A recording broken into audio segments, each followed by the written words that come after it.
반갑습니다. 예, 제가 부족하지만은 오늘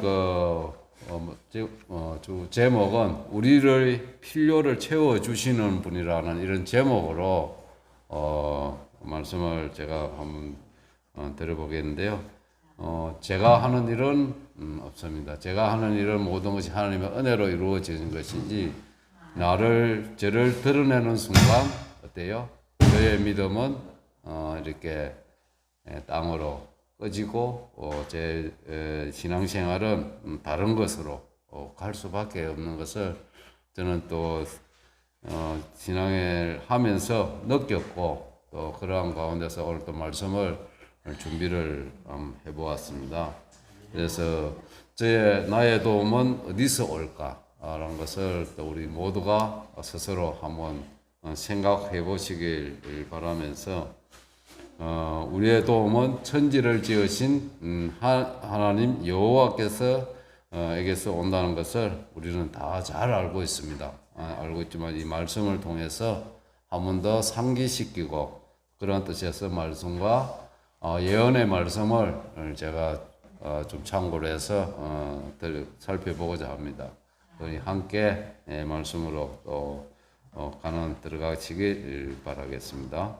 시편 121편 1절에서 8절 말씀입니다. 시편 121편 1절에서 8절. 내가 산을 향하여 눈을 들리라. 나의 도움은 어디서 올까? 나의 도움은 천지를 지으신 여호와에게서로다. 여호와께서 너를 실족하지 아니하게 하시며 너를 지키는 이가 졸지 아니하시리로다. 이스라엘을 지키는 이는 졸지도 아니하시고 주무시지도 아니하시리로다. 여호와는 너를 지키시는 이라. 여호와께서 내 오른쪽에서 내 그늘이 되시나니 낮의 해가 너를 상하게 하지 아니하며 밤의 달도 너를 해하지 아니하리로다. 여호와께서 너를 지켜 모든 환난을 면하게 하시며 또 내 영혼을 지키시리로다. 여호와께서 너의 출입을 지금부터 영원까지 지키시리로다. 아멘입니다. 우리는 세상에는 많은 사람들이 여러 가지 도전적인 일들을 많이 하고 있습니다. 한 가지 예를 들면은 눈과 얼음이 뒤덮인 높은 산을 즐겨 오르는 사람들을 뭐라 그러면 알피스트라고 이렇게 부른다고 합니다. 그래서 세계에서 가장 높은 산 어디예요? 에베레스트 산은 오랫동안 이렇게 도전의 산이었고 또 최고의 도전 장소로 이렇게 에베레스트 정상의 높이는 무려 8,848m. 이 높이 같으면 우리가 비행기를 타면은 우리 국내선을 타면은 제주도나 김포를 가면은 이 정도 높이에서 비행기가 날아가요. 그 아래에 쓰면 그러면 이제 국제선을 쓰면은 이보다 조금 더 올라가는데 그대로 가면 어때요? 에베레스트 산에 그냥 박치기를 해요.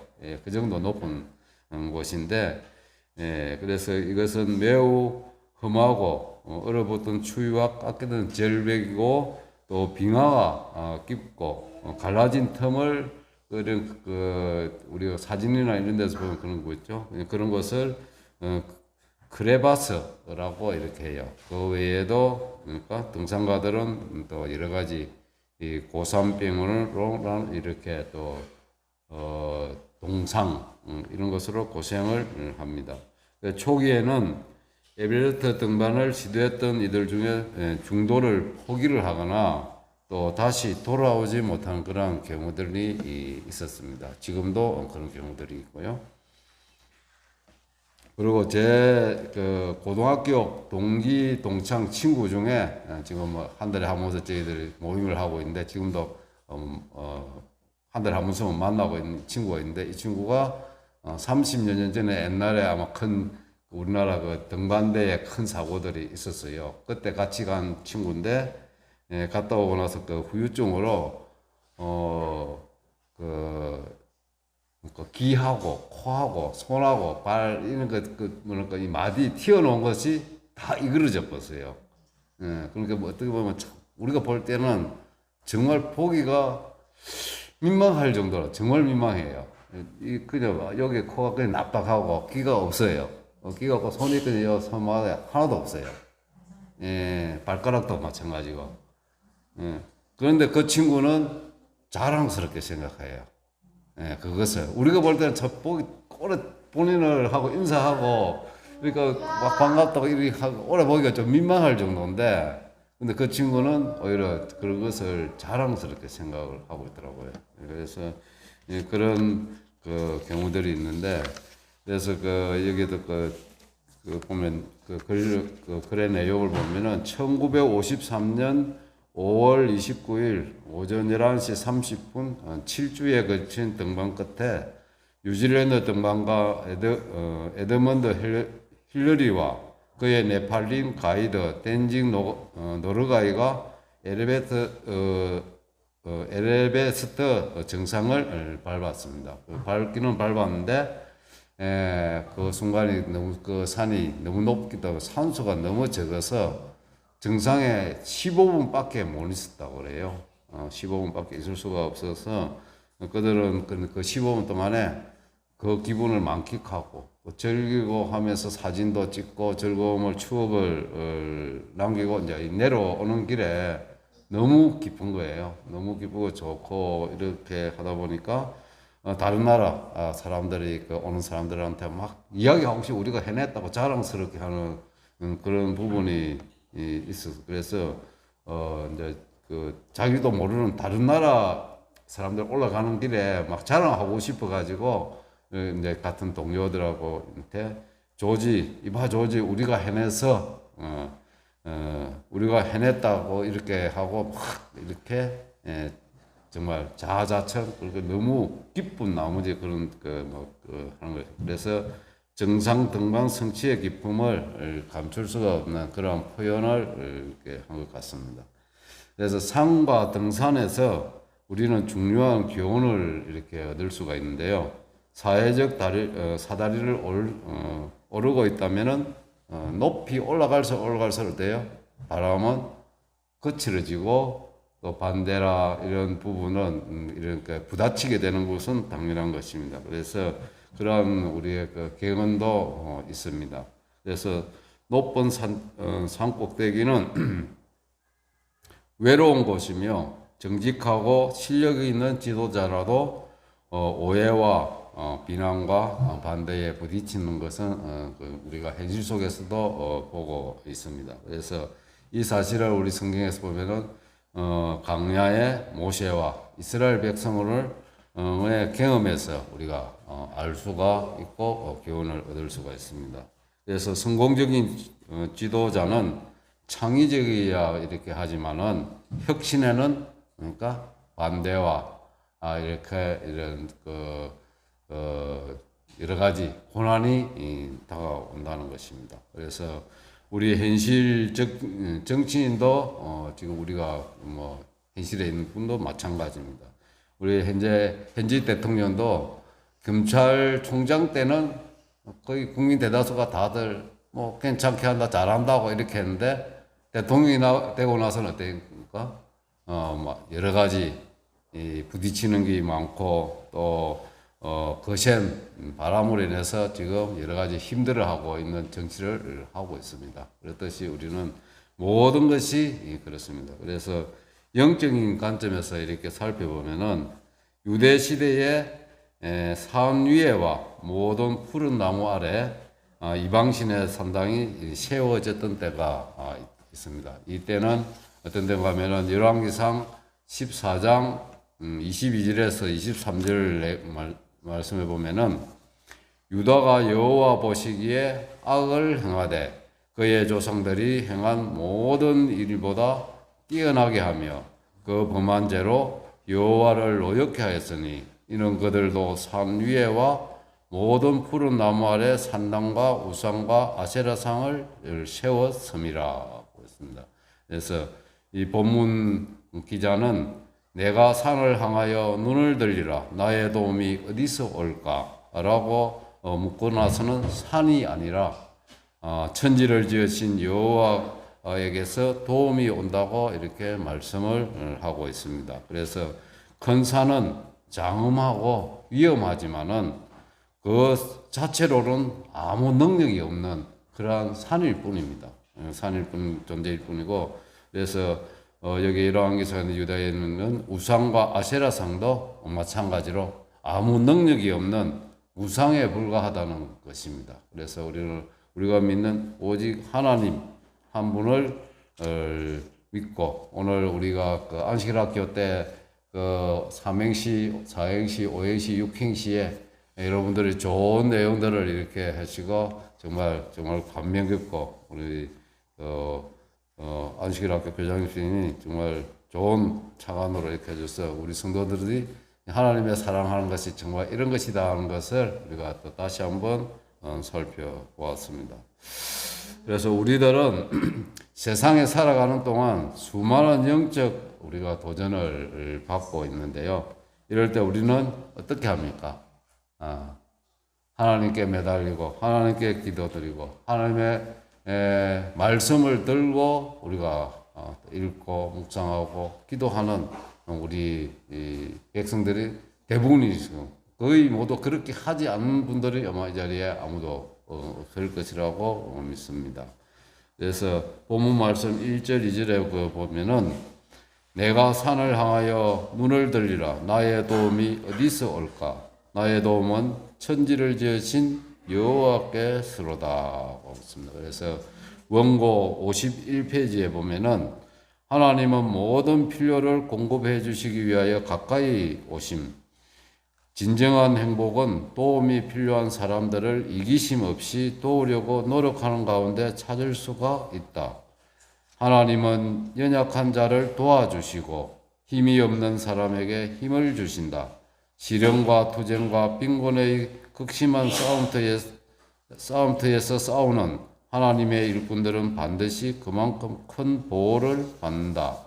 열띤 투쟁 가운데서 힘써 일하는 사람들에게 하나님은 여호와는 너를 지키시는 자라. 여호와께서 내 우편에서 내 그늘이 되신다고 이렇게 권면하고 있습니다. 그래서 우리들은 하나님의 은혜로 이렇게 생활을 하고 있습니다.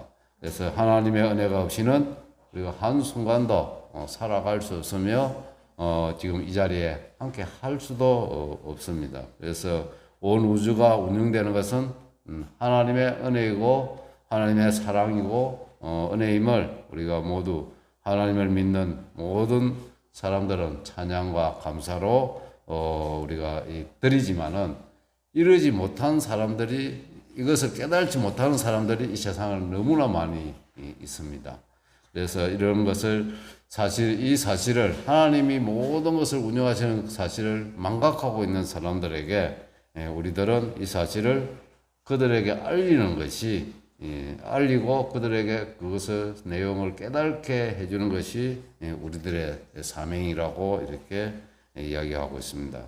그래서 구조와 선지자 644페이지에 보면은 사무엘이 죽음에 온 이스라엘의 무리가 모여 그를 애곡하며 라마 그의 집에서 그를 장사한지라. 백성들이 내부의 싸움으로 괴로움을 당하고 있을 때 곧 침착하고 하나님을 경외하는 사무엘의 권고가 가장 필요되는 그때에 하나님께서는 당신의 노령의 종에게 휴식을 주셨다고 이렇게 기록을 하고 있습니다. 그래서 사무엘의 죽음은 비록 사울이 그 당시에 공인된 왕이었으나 영향력은 사무엘이 더 사울보다 큰 그러한 시대에 살고 있었습니다. 그래서 사무엘이 사울보다 더 가마를 끼쳤고 있었기 때문에 선지자가 없는 사울은 어떻습니까? 하나님이 사울 옆에 없는 거나 마찬가지. 그러한 자기의 생각이 가지고 자기가 자하자찬을 많이 하는 그러한 자기의 욕심으로 가지고 있는 사울이 될 수밖에 없었던 것입니다. 이제 자기의 마음대로 행동할 수 있는 그런 위치에 놓인 것입니다. 그래서 큰 가마를 끼친 여호와의 선지자 사무엘의 죽음은 그 나라의 이스라엘 백성들에게는 그러니까 슬퍼하는 것은 이렇게 당연한 것입니다. 다윗은 사무엘의 장례식에 참여할 수 없었으나 그는 충실한 아들이 헌신적인 아버지를 위하여 깊고도 애절하게 슬퍼한 것처럼 사무엘을 위하여 슬퍼하였다고 이렇게 기록을 하고 있습니다.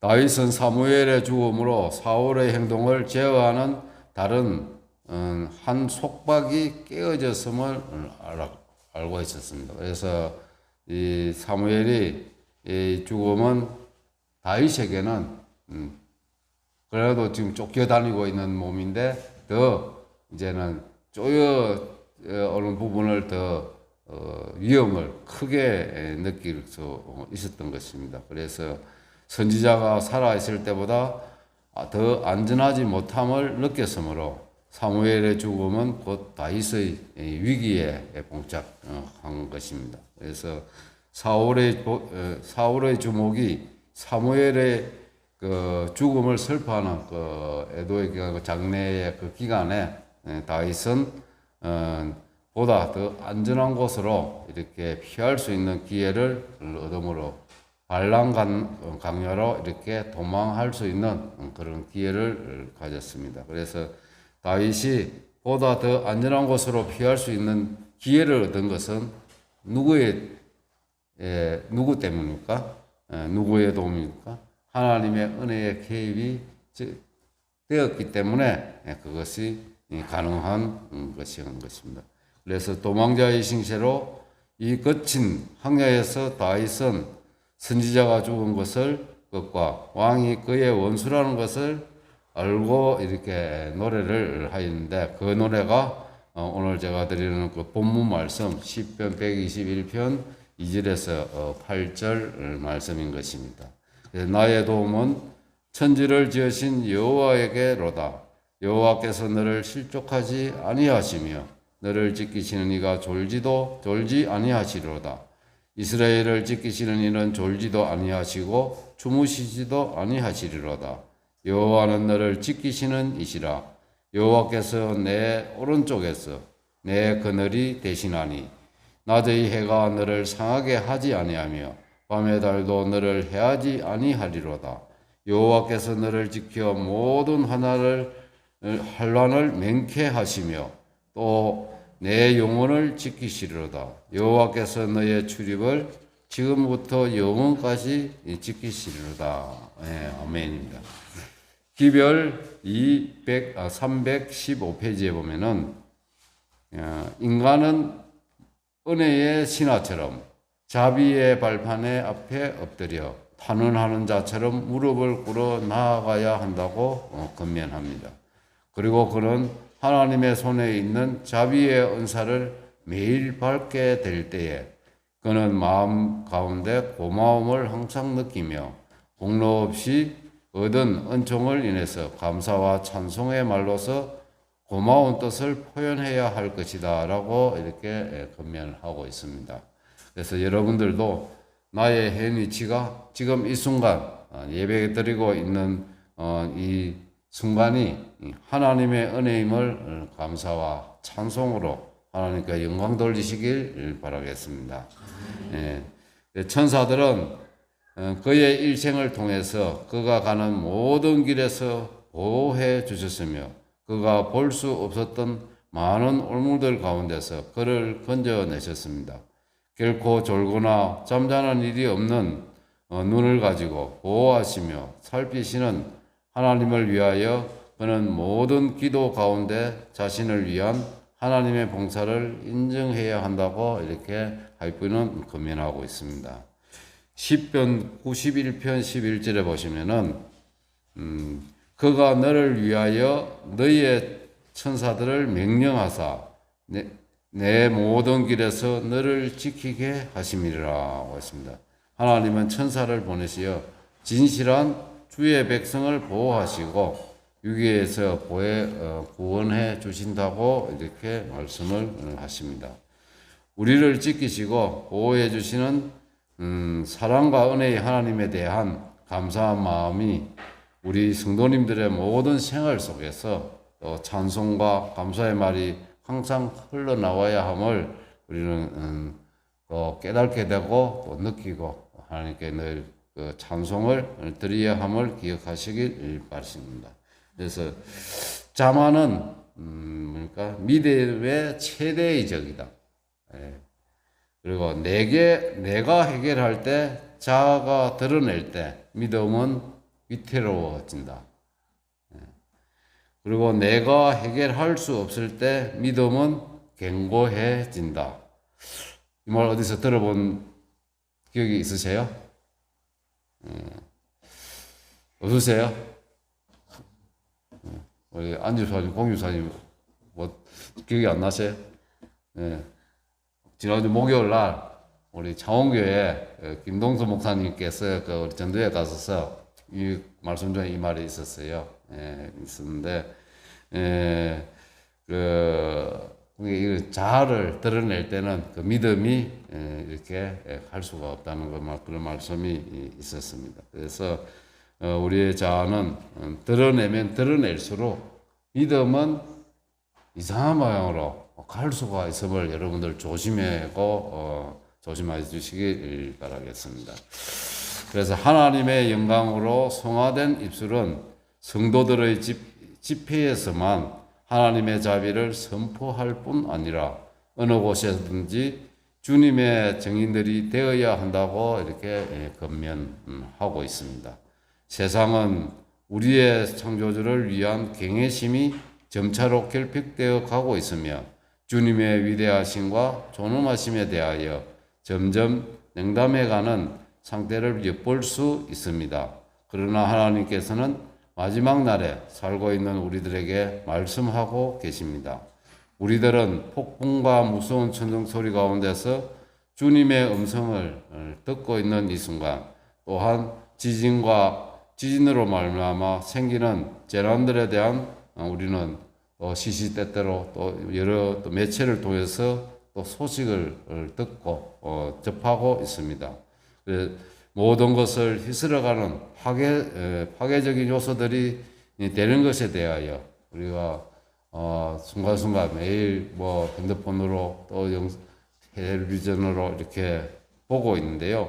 올 한 해만 이렇게 보더라도 아까 우리 그 사회진 박경영 장로님께서도 말씀하셨지만은 1월부터 보면은 수많은 정말 재난과 사고들이 많이 있습니다. 통가 화산 폭발 있었죠. 1월 달에 있었습니다.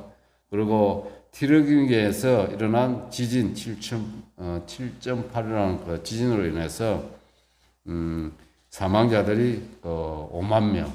그러니까 이거 우리가 이런 어떤 나라의 그 경제에 따라 가지고 피해가 더 커질 수가 있는 그런 부분들이 있습니다. 그리고 또 태풍 19월 달 얼마 안 됐죠. 근데 태풍 다니엘이라는 리비아 동부의 한 도시를 휩쓸은 그런 또 큰 태풍이 있었고요. 그리고 23년 지금까지 현재 미국에는 여러 가지 크고 작은 재난들이 많이 있었는데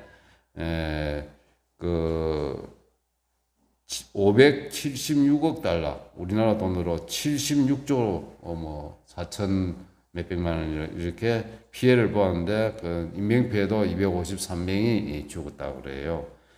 그리고 지금 러시아와 우크라이나 전쟁으로 인해 가지고 어때요? 지금 사망자 지금도 계속 지금 전쟁 중에 있지만은 지금 25만 명이 넘었답니다. 예, 사망자가 지금 현재 25만이 넘었고 지금 또 뜨거운 감자로 있는 이스라엘과 하마스 어제까지만 해도 1만 명이 이상이 죽었다 그래요. 사망했고 도시가 파괴되고 이런 현실 속에 우리는 살아가고 있고 또 이 위에도 재난과 전쟁 등 또 곳곳에서 일어나고 있습니다. 이것은 뭡니까? 마지막 때가 너무 가까이 와 있음을 우리는 좀 직감을 하고 느낄 수가 있습니다. 이럴 때 우리는 이런 하나님의 그 말씀 붙들고 또 예수님의 재림을 기다리는 우리는 믿음의 백성들 되시길 바라겠습니다. 각 시대의 대쟁투 629페이지 30페이지에 보시면은 은혜의 시기가 마치기 전에 사람들에게 내리는 모든 재앙에는 자비가 섞여 있었다. 그리스도의 중보의 피가 죄인이 범한 죄의 분량대로 재앙을 받지 않도록 보호해 주었다. 그러나 마지막 심판에는 자비가 섞이지 않는 진노가 쏟아진다. 그날에 많은 사람들은 그들이 오랫동안 멸시해온 하나님의 자비를 보호를 받고자 할 것이다. 주 여호와께서 가라사대 보라 이날이 이럴지니라 내가 기근을 땅에 보내리니 양식이 없어 주림이 아니며 물이 없어 가람이 아니요 여호와의 말씀을 듣지 못할 기갈이라 하고 이렇게 말씀을 하고 있습니다. 그래서 본문 말씀 7절에 여호와께서 너를 지켜 모든 환난을 맹쾌하시며 또 내 영혼을 지키시리로다 하고 있습니다. 하지만 마지막 환난 때에 하나님의 백성들은 환난은 맹쾌할 수는 있지만은 고난을 면치 못할 것이라고 이렇게 말씀하고 있습니다. 그래서 약속한 하나님의 고난도 그래서 우리가 인간적으로 볼 때는 하나님께서 약속하다고 이렇게 생각할 수 있겠지만은 우리 믿음의 백성들에겐 정말 당하지 않게 해줬으면 참 좋을 거라고 이렇게 우리는 보는데 하지만 우리에게도 그런 고난은 다가온다는 것입니다. 그래서 그 고난은 그래서 박해와 고통은 당하고 궁핍과 고난을 견딜지라도 그들을 죽도록 벌어지지 않을 것이라는 그러한 말씀으로 이어지고 있습니다. 그래서 그들의 머리털까지 세시는 하나님께서는 그들을 보호해 주실 것이며 기근의 때에도 그들의 필요를 채워 주실 것이다. 악한 자들이 기근과 질병으로 죽어갈 동안 천사들은 의인들을 보호하고 그들의 필요를 채워 주실 것이라고 말씀을 하고 있습니다. 그래서 시편 기자는 여호와는 너를 지키시는 자라.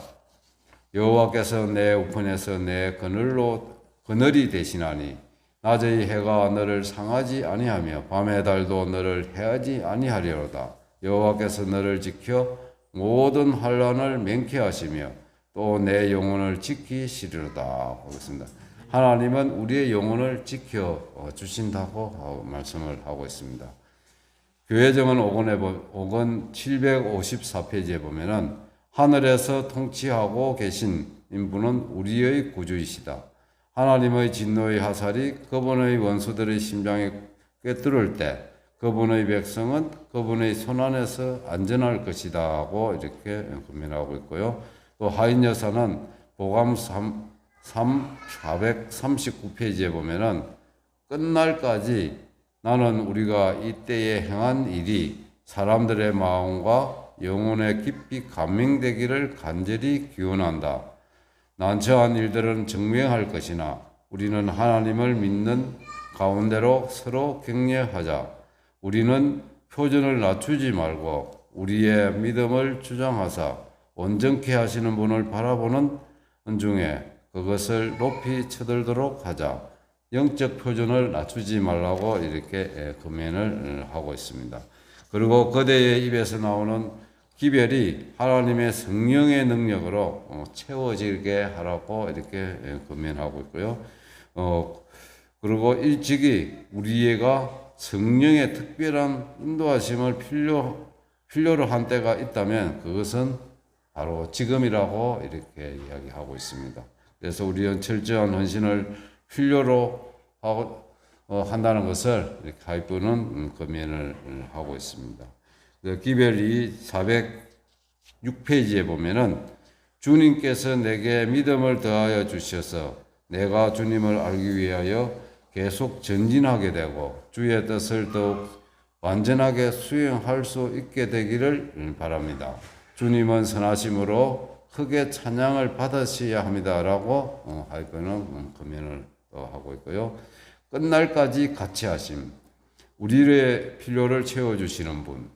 그분은 은혜에 대한 무한한 감사와 찬양을 드리면서 우리가 현재 하고 있는 하늘 사업이 사람들의 마음과 정신과 영혼에 깊은 감명을 줄 수 있기를 간절히 기도하라고 이렇게 또 권면을 하고 있습니다. 고난의 현실 속에서 어려운 일들이 계속 증가할 것이지만 우리는 하나님을 의지하는 신자들로서 서로 격려하여야 할 것이며 우리는 표준을 낮춰서는 안 되며 계속 표준을 높여야 하고 우리의 믿음은 주요 온전케 하시는 주님을 바라보아야 한다고 이렇게 말씀을 하고 있습니다. 그래서 우리의 필요를 채워주시는 분은 나의 도움은 누구일까? 천지를 지으신 여호와 하나님을 믿으시고 주님 오시는 그날까지 우리를 인도하신다는 확고한 이러한 믿음을 가지시는 우리 동마산 성도님들 되시기 바라면서 말씀을 마치겠습니다.